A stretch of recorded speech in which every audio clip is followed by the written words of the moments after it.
আড়ুপোতা line ঢুকে গেছে স্কুলটার সামনে।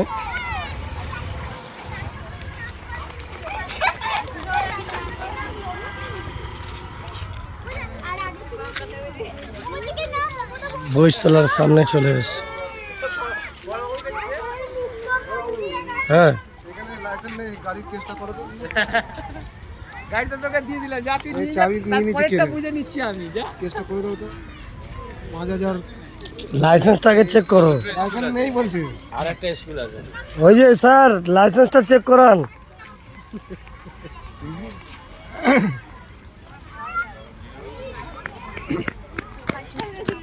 আমাদের অরুণ দা, মিঠুবাবু দাঁড়িয়ে আছে। এই গাড়ির চাবি কেড়ে নিয়েছি, এখন হচ্ছে তোমার লাইসেন্স নেই, এই জন্য বড়বাবুর কাছে কেস করাচ্ছি। লাইসেন্সটা বার করো। লাইসেন্স নেই, আমি বিনা লাইসেন্সে গাড়ি চালাই। গাড়ির কাগজ আমার লাইসেন্স লাগে না। গাড়ির কাগজ করতে হ্যাঁ, আমার খালি লেভেলটা লাগে, ব্যাস, আর কিছু না। লেভেল লাগে হবে। ও লেভেল লাগে। কিসের লেভেল আছে দেখি ওটা। ও সব ফলস